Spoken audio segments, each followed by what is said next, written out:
Je reviens sur mes observations ethnologiques concernant la Cinémathèque de Bercy et le Forum des images.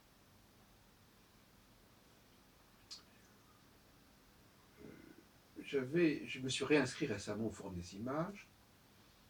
J'avais été inscrit, je crois, il y a quelques années. Et je trouvais que c'était une ambiance épouvantable. Très peu de monde dans les salles. Et à Bercy, au contraire, les salles étaient pleines. Et même quand les films étaient intéressants, personne ne venait. Bon, donc on peut se poser des questions. Et puis alors, plus récemment, j'avais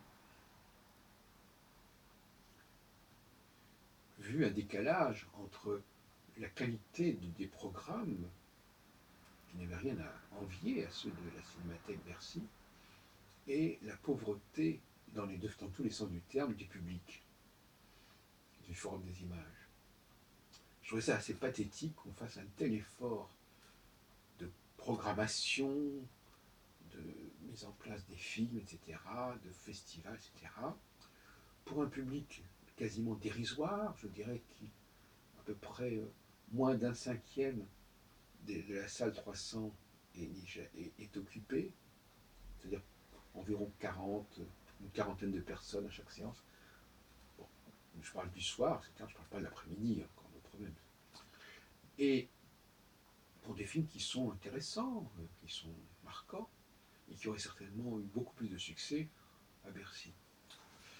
Alors, pourquoi est-ce qu'il en est ainsi? Ben, ça, ce sont des cercles vicieux qui font que un établissement, un lieu, ne vit que absolument, il s'est constitué une sorte de population particulière qui s'y trouve bien et qui va quelque part imposer ses propres valeurs et son propre look, pour le pire comme pour le meilleur.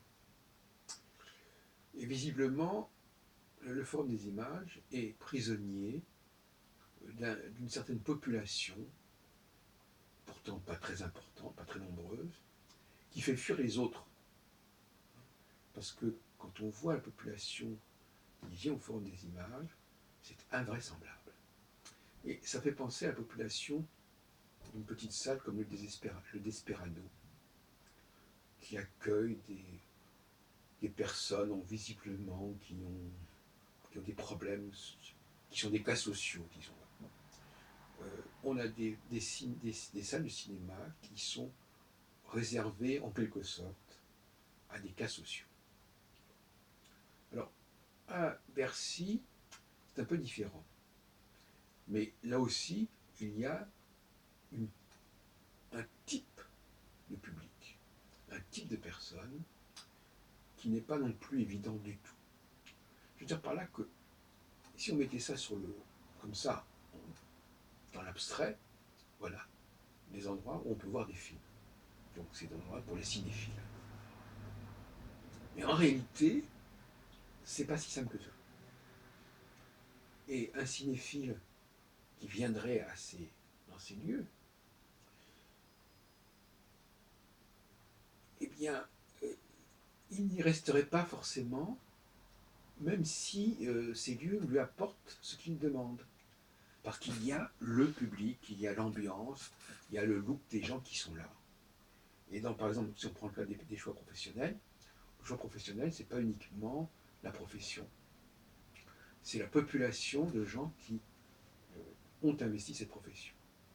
Par exemple, si quelqu'un peut faire une activité où il n'y a que des femmes, professionnellement, ben, il ne va pas y aller. Et inversement.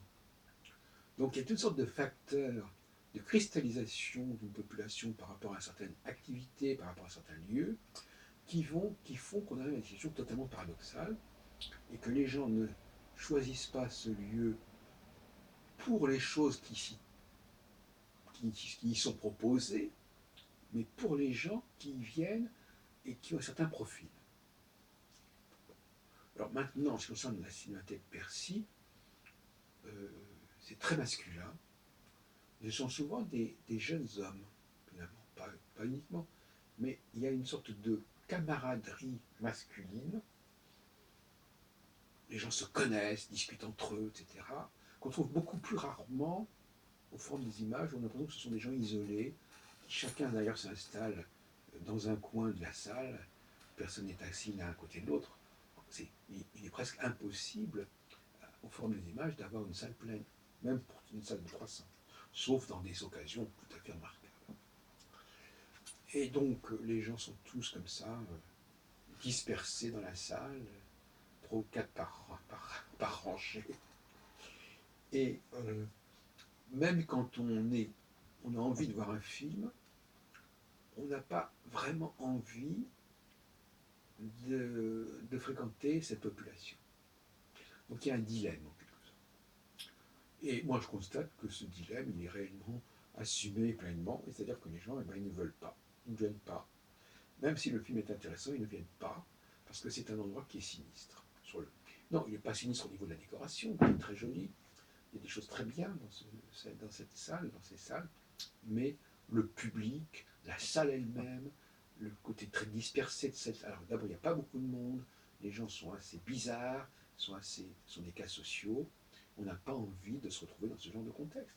Et inversement, à la Cinémathèque, même si le film n'est pas forcément toujours intéressant, les gens ont du plaisir à y aller, à se retrouver réunis comme ça dans une grande salle où on est tous là, bien ensemble, où il y a une sorte de homogénéité malgré tout quelque part socioculturelle, où on ne trouve pas de cas sociaux, on ne trouve d'ailleurs pas de gens très âgés.